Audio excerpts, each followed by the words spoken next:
vamos a clasificarla en aquella primaria y secundaria, pero también hay otras clasificaciones, ¿no? En este caso vamos a clasificarla como primaria y secundaria, pero también si ustedes han leído en otras literaturas, hay otros tipos de clasificaciones, ¿no? Entonces, en esto nos vamos a basar ahora, ¿no? Bueno, dentro de lo que es la amenorrea, la más frecuente siempre es la secundaria. La secundaria y la primaria en un menos porcentaje, ¿no? Ahora, dentro de las etiologías más frecuentes, vamos a ver que el síndrome de ovario poliquístico, que es una causa secundaria, es la más frecuente. Pregunta de examen de admisión, perdón, de examen de residencia. Cuando les preguntan cuál es la causa más frecuente y no les especifican qué tipo de amenorrea, ya sea primaria o secundaria, el síndrome de ovario poliquístico es la causa más frecuente. Y también, pues, una causa de la causa secundaria va a ser la más frecuente también el síndrome de ovario poliquístico. Seguido de la hiperprolactinemia, las disfunciones tiroideas, insuficiencia ovárica primaria, ¿no? Entonces, esos son lo que quizás tienen que saber, ¿no? Hipogonadismos, hipogonadotróficos, un 5%, y en base a eso también vamos a tener otros tipos de clasificaciones, ¿no? Un eugonadismo, hipogonadismo, eugonadismo, o también hipogonadotróficos o hipergonadotróficos, son otro tipo de clasificaciones que ahorita vamos a detallar qué significa, ¿no? Y también otras anomalías anatómicas, como el síndrome de Rokitansky, que es el más frecuente, que también es otra de las causas, ¿no? Ahora, de las causas quizás más frecuentes que hemos mencionado, tenemos un cuadro acá que nos va a ayudar. Y vamos a definir primero lo que es la amenorrea primaria. La amenorrea primaria, su definición es ausencia de menarquía a los 15 años con desarrollo puberal normal o a los 13 sin caracteres sexuales secundarios, ¿no? Entonces, acá tenemos una clasificación de las causas. Este es otro tipo de clasificaciones, por ejemplo, ¿no? Hipotalámicas, en este caso la pituitaria anterior, ováricas, genitales o de tracto uterino y otro tipo, ¿no? Y aquí vemos de la amenorrea primaria, hay varios tipos que ya ustedes nos pueden mencionar, ¿no? Y vamos a definir una por una, ¿no? Dentro de lo que es la amenorrea primaria, hay que evaluar siempre el desarrollo mamario y genital para ver si es que hay un desarrollo adecuado de caracteres secundarios, ¿no? También tenemos que ver si hay ausencia de útero, por ejemplo, lo que les ha venido en el examen, agenesia de Müller o insensibilidad androgénica, por ejemplo, ¿no? Por ejemplo, si yo digo que tiene escaso vello púbico, ¿qué estoy hablando? Que hay un exceso o que no hay mucha respuesta a los andrógenos, ¿cierto? Entonces, si no hay una respuesta a los andrógenos, es una insensibilidad androgénica, ¿no? O síndrome de, ¿alguien sabe? Morris, ¿no es cierto? Y este síndrome de Morris, prácticamente lo que estamos hablando es de un genotipo XY. ¿Alguna vez ustedes han visto acá? Donde un papá al final tiene relaciones con su hija, entre paréntesis su hija, pero era varón. Entonces, este genotipo es varón, es XY. Tiene testículos intraabdominales, no se palpa, ¿no? Tiene una pseudovagina, ¿está bien? Tiene mamas un poco grandes, desarrolladas, entonces, y generalmente son muy bellos. Este tipo de diagnóstico de síndrome de Morris es uno de ellos, ¿no? La agenesia de Müller tiene que ver con los conductos müllerianos, a diferencia de la insensibilidad androgénica, que tiene que ver con qué tipo de hormona, con relación a qué tipo de hormona, antimülleriana, ¿no? Que hace la diferenciación, ¿no? Dentro del desarrollo embrionario. ¿Está bien? Entonces, por ejemplo, con mamas pequeñas, los hipogonadismos, a la cabeza, dentro de lo que es la amenorrea primaria, ¿cuál es la principal? Síndrome de Carr, ¿no? Un genotipo 45X, ¿no? Entonces, ¿cómo hago el diagnóstico? Puedo pedir una ecografía, cariotipo, dosaje de testosterona también podría ser. Y si es que hay dudas dentro de la ecografía, la resonancia es un examen de mayor cáncer que nos puede ayudar, ¿no? Como ya lo mencionamos, tiene clasificación anatómica como la génesis de Müller, himen imperforado, septos vaginales, septos o se me ha ido el nombre, vaginales que obstruyen el canal de Parker, ¿no? El canal de vaginal. Entonces esto lo que va a generar es que haya en la ecografía, ¿qué es lo que encuentra? Colpometra, ¿no? Acumulación de menstruación dentro de lo que es el canal vaginal. En algunos casos, si el septo es casi cerca al cuello, puedo encontrar hematometra, ¿no? Yo tuve un caso de un paciente, le voy a mandar el video al delegado, de una pacientita de 16 años que nunca menstruaba. Y iba de clínica en clínica y le decían que tenía un quiste enorme, de casi 12 centímetros, y ellos pensaban que era un quiste anexial, ¿no? Ya revisándole bien, vimos que no se trataba del quiste, que lo que estábamos viendo era un útero deformado por el contenido, que era un hematometra, ¿no? ¿Y por qué estaba coleccionado? Pues no menstruaba. ¿Y qué pasaba en esta paciente? Tenía una agenesia de cervix. Como no tenía cervix, no había comunicación entre el útero y la vagina. Entonces, cuando es en esos casos, por ejemplo, ¿cuál es el tratamiento? Es quirúrgico. Dentro del tratamiento quirúrgico, cuando no hay cuello, sí o sí es la histerectomía. Entonces, y si es que hubiese un cuello o un rezado de cuello, se puede hacer se puede canalizar el cervix. Pero cuando no hay una agenesia de cervix, es histerectomía. Entonces, les voy a mandar un video para que ustedes puedan ver. ¿Ya? Eso es dentro de las causas anatómicas, ¿no? También tenemos gonadales, la disgenesia gonadal, a la cabeza el tarno, que ya hemos hablado, ¿no? También hay falla ovárica prematura, que está relacionada muchas veces a causas inmunológicas, ¿no? Para que ustedes se acuerden de la falla ovárica, en la época de COVID ha aumentado los casos de falla ovárica, pero se ha visto que es reversible. En algunos casos no es reversible, pero en la mayoría de casos es reversible, ¿ya? También tenemos causas centrales como hipogonadismo hipogonadotrófico, tipo Kallmann, por ejemplo. ¿Cuál es la característica del Kallmann? Es pregunta de residencia también. Cuando te hablan de amenorrea por Kallmann, ¿cuál es la diferencia? Y la diferencia de Perrault, la síndrome de Perrault. ¿Cuál es la diferencia? ¿Se acuerdan, no? ¿El Kallmann con qué va? ¿Con qué va? ¿Con anosmia o con anosmia, ¿no es cierto? Mientras que el Perrault va con sordera, ¿no es cierto? Esa es la diferencia de ambos, ¿no? ¿Está bien? Entonces, Kallmann, aparte que es una amenorrea primaria que va con anosmia, es un tipo de hipogonadismo hipogonadotrófico. ¿Qué quiere decir? Gonadismo vamos a relacionarlo con estrógenos, tiene estrógenos caídos.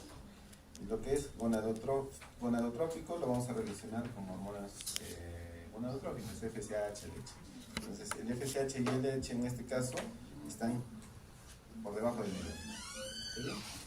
Mientras que Perrault es una amenorrea con sordera neurosensorial que cursa con una disgenesia gonadal, pero en una paciente con genotipo normal, o sea, 46XX. No es como el Kallmann, que es 45X. Entonces, que también el Perrault puede asociarse con otro tipo de alteraciones neurológicas, ¿no? Como ataxia, neuropatía periférica. Entonces, esa es la diferencia. Perrault, sordera, Kallmann, anátomo. También se pregunta de examen de paciente. Ahora, dentro también tenemos otras causas endocrinas.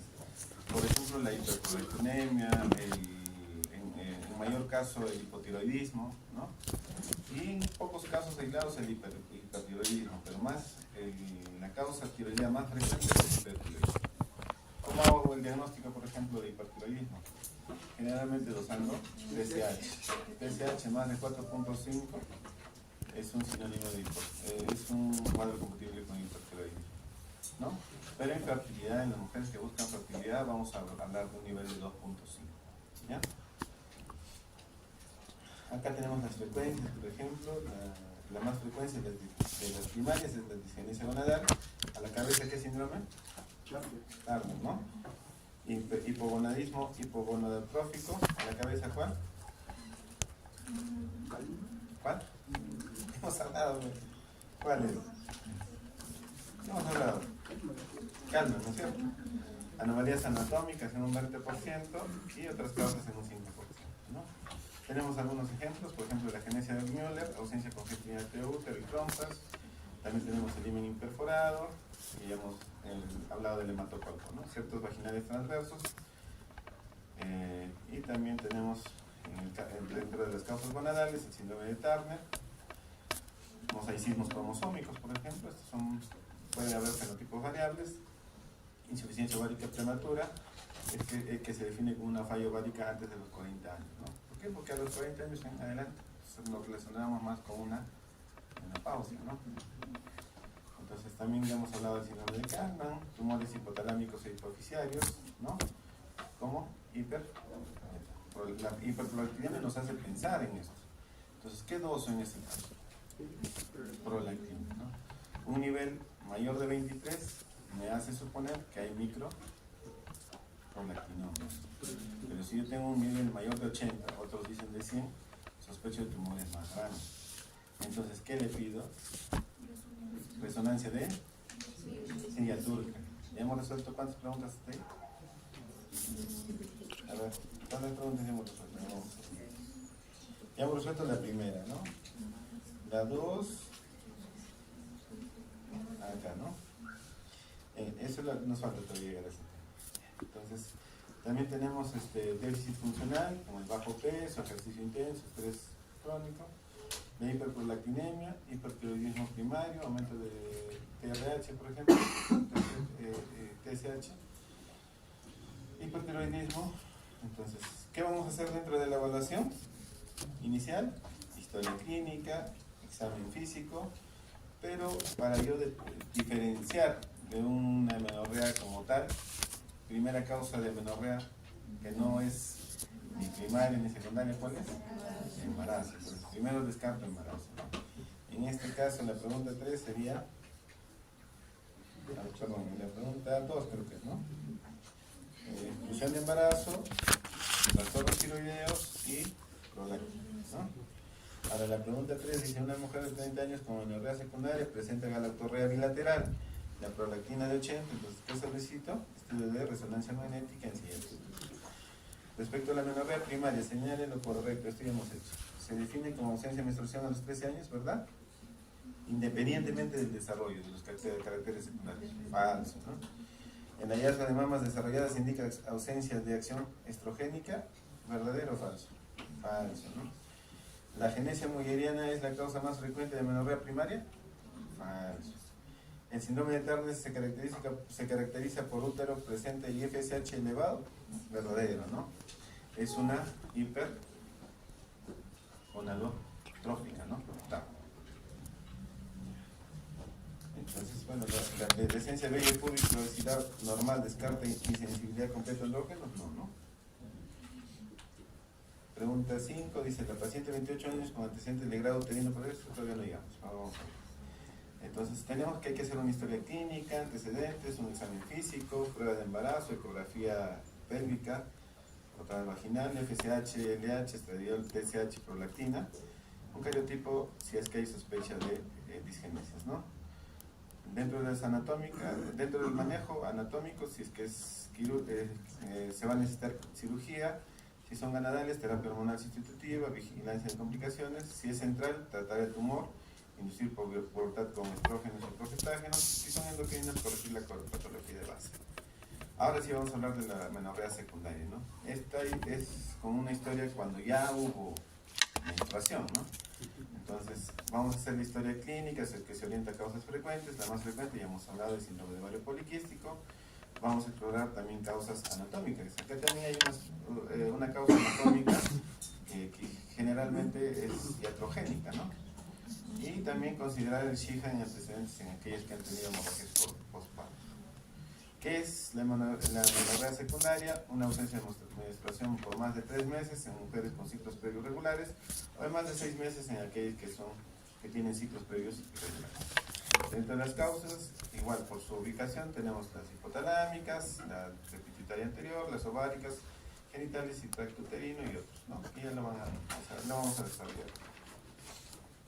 Dentro de su clasificación etiológica tenemos en base al eje hipotálamo hipófisis ovárico, por ejemplo, la disfunción central, los ovarios, cuando hay falla ovárica adquirida también en este caso, cuando hay hipofisiaria como la hiperprolactinemia o Shija, endocrinopatías como la tiroides y la suprarrenal, las causas anatómicas como el síndrome de Asherman y sinequias, ¿no? Las funcionales como el estrés, ejercicio, bajo peso. Otras farmacológicas como también, más que nada dentro de esto, ¿qué tipo de fármaco ocasiona, por ejemplo, amenorrea? Ustedes van a darse cuenta, siempre pregunten tratamiento psiquiátrico, ¿ya? Dentro de su labor como médico siempre evalúan tratamiento psiquiátrico. ¿Qué tipo de medicamentos que se usan en psiquiatría comúnmente producen? A ver, la sertralina está relacionada. Entonces, las otras les vamos a preguntar en su examen, ¿ya? También la quimioterapia, la radioterapia. Y acá tenemos un cuadro para que no se olviden de la frecuencia de cada una de ellas. Dentro de los ejemplos de causas frecuentes, en este caso de la disfunción del eje hipotálamo, tenemos el síndrome de ovario poliquístico, el estrés y el ejercicio excesivo. Dentro de la insuficiencia ovárica, una menopausia precoz, se define como menopausia presentada a los 35 años, menos de los 35 años. Fallo ovárico post-quimioterapia o radioterapia, acá también podemos añadirle algún tipo de infecciones, ¿no? Que relacionan con un tipo de causa inmunológica. La hiperprolactinemia, como prolactinomas, fármacos antipsicóticos que hemos mencionado, la metoclopramida también. Dentro de las anatómicas, las sinequias intrauterinas o también llamado síndrome de Asherman. ¿Por qué se produce esto? ¿Alguna vez se han escuchado, no? Pacientes que se someten a muchos legrados, pacientes que quizás el legrado se hace de forma enérgica, se elimina lo que es el endometrio basal y se crean adherencias, ¿no? Este tipo de adherencias hacen que ambas paredes, tanto anterior o posterior, se queden pegadas en algunos casos, ¿no? Y como no hay endometrio funcional, no hay proliferación endometrial. Entonces, casi siempre el endometrio es lineal. Y en la histeroscopía, en algunos casos podemos ver cierto tipo de estructuras anicogénicas que van de un lado a otro lado. Eso se llaman sinequias. Entonces, el tratamiento en este caso casi lo vemos en fertilidad. Y esto pasa quizás con algunas amigas o algunos familiares que quizás ustedes han visto, ¿no? Ven que quizás hacerse un legrado, hacerse un procedimiento es algo rutinario. El problema es después cuando ya quieran ser mamás, ¿no? Cuando quieran ser mamás es donde se ve todo este problema. Entonces hay que preguntarle siempre al paciente o a la paciente que si ha tenido abortos previos. No solamente el legrado ocasiona, generalmente hay chicas que dicen, no, yo quiero un ameo, no es una aspiración. La aspiración con ameo también puede generar síndrome de Asherman. Entonces, eso es lo que quizás tienen que tener cuidado. Ahora, también con las infecciones pélvicas, ¿no? La enfermedad pélvica inflamatoria, dos gérmenes que están relacionados a ello, ¿cuáles son? Clamidia y monococo, ¿no? Entonces, la clamidia es una causa de que formen sinequias o adherencias en la cavidad endometrial. Entonces, también esto puede estar relacionado con ello. Y aparte también que quizás es una causa de sangrado anormal, que ya les ha mencionado el doctor, dentro de las causas endometriales, en el COIN, endometriales, hay factores de inflamación que pueden generar las infecciones por clamidia, que también pueden generar sangrado irregular. Entonces hay que tener cuidado con todo ello, ¿ya? También las causas hipofisiarias, en el síndrome de Sheehan, por ejemplo, cuando hay una necrosis postparto a nivel de hipófisis por un sangrado excesivo, ¿no? ¿Cómo hacemos el diagnóstico? Confirmar ausencia de menstruación, excluir embarazo, historia clínica y examen físico. Digamos que el índice de masa corporal es importante, porque si yo encuentro un índice de masa corporal aumentado, lo puedo relacionar, por ejemplo, con hipotiroidismo, lo puedo relacionar con síndrome de ovario poliquístico, ¿no? Lo puedo relacionar también con hiperprolactinemia, ¿no? El hirsutismo, si es que yo veo que es un síndrome de ovario poliquístico. Ahora, el síndrome de ovario poliquístico no es lo mismo que quiste, ¿ya? Quistes son tumores, síndrome de ovario poliquístico es una enfermedad. Ahora, el síndrome de ovario poliquístico no se define con la ecografía es lo menos importante. Según los criterios de Rotterdam son 3 criterios que tienen que cumplir, ¿no? El principal es la amenorrea o oligomenorrea, ¿no? El siguiente es el hiperandrogenismo, ya sea laboratorial o ya sea presentado por el sismo, por ejemplo, clínico. Y el tercero, un poco menos importante, recién son los hallazgos ecográficos, ¿no? Cuando encuentro más de 12 folículos o un volumen ovárico de más de 10. Entonces, ahí es donde yo realmente, si tengo 2 de 3, genero el diagnóstico recién del síndrome de ovario poliquístico. Si es que una paciente tiene reglas normales, ¿no? De 24 a 38 días, normales, entonces, no tiene pues quizás hallazgos de hiperandrogenismo, pero en la ecografía que se va a hacer le notan que hay 20 o 30 folículos a cada lado, tendrá un ovario multifolicular, porque tiene varios folículos, pero no tiene el síndrome de ovario poliquístico, ¿sí? Entonces, primera cosa que se tiene que quitar de la cabeza es que ovario poliquístico es un quiste. Segunda cosa que se tiene que quitar de la cabeza es que el diagnóstico de síndrome de ovario poliquístico es ecográfico. No, más que nada es corroborar que la paciente tenga oligo o amenorrea y también que tenga hiperandrogenismo. ¿Está bien? ¿Qué más?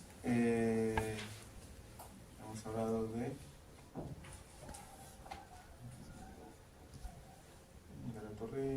pruebas también iniciales que podemos hacer, es que les hagan un examen, TSH, ¿no? Que ya les indiqué el dosaje que quizás vemos, la prolactina, que también ya les indiqué el dosaje. Un TSH en más de 20, por ejemplo, nos hace dar cuenta de que podría estar tratándose de una menopausia precoz, por ejemplo.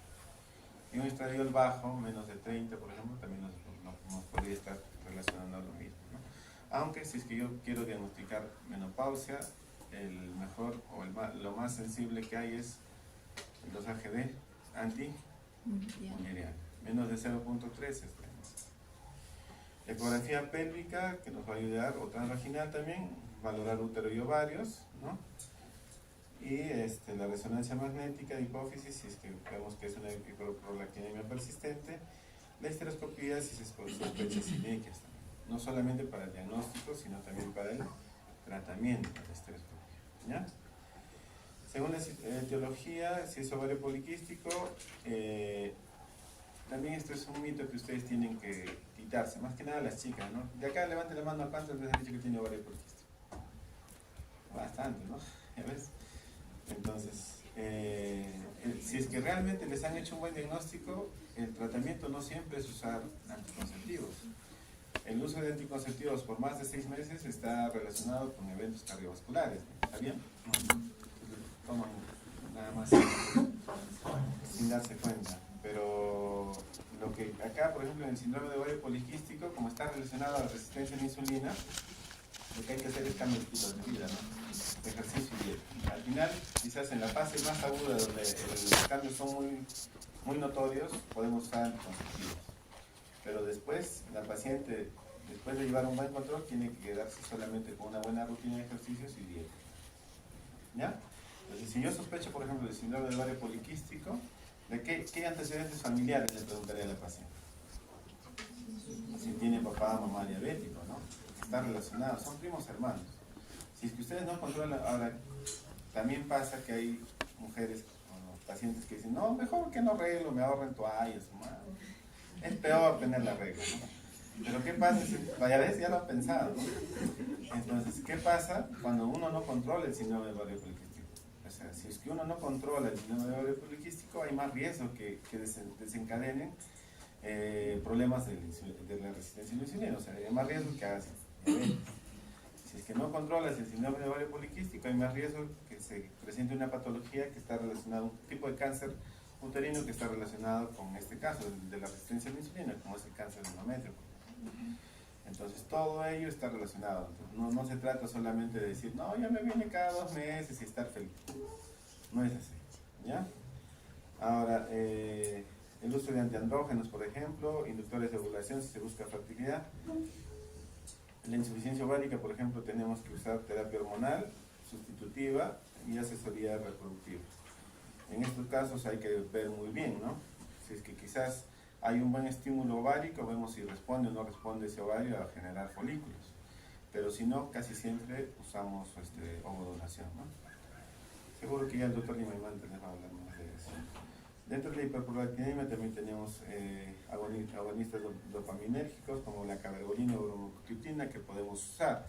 ¿Cuál es mejor? Si ustedes me dicen, entre lo que es más comodidad para la paciente, la cabergolina. Entonces, la bromocriptina hay que usarlo cada dosis, cada 12 horas, siquiera por 7, 10 días. En cambio, la bromocriptina, suficiente quizás usarlo una tableta cada semana hasta ver un control posterior. El hipotiroidismo también, ya sabemos que usamos levotiroxina. Si es hipotiroidismo, antitiroideos, ¿no? Más relacionado al hipotiroidismo. Ambos pueden estar, pero más relacionados al hipotiroidismo. El Asherman, por ejemplo, lo solucionamos con una histeroscopía. El Sheehan con terapia de reemplazo hormonal hipoficiaria. Y si es que es funcional, con corrección de hábitos. Por ejemplo, que la paciente está muy bajo de peso, hay que corregir el peso. Si es que está pasando por un proceso de estrés, corregir ello, ¿no? Dentro de las conclusiones, tenemos que la amenorrea requiere un abordaje sistemático. Hay que excluir primero el embarazo, esto siempre. El primer paso, más que nada en las amenorreas, ¿no? La verificación secundaria es vía de un estudio inicial. Hay que hacer una evaluación clínica, una buena exploración física, laboratorios básicos que ya les hemos mencionado, y el manejo depende de la causa, la edad y el deseo reproductivo. ¿Está bien? Entonces, ¿hasta aquí alguna duda? Está fácil su examen, ¿no es cierto? ¿Ya ves? Entonces, ¿lo guardo acá? ¿O... Sí.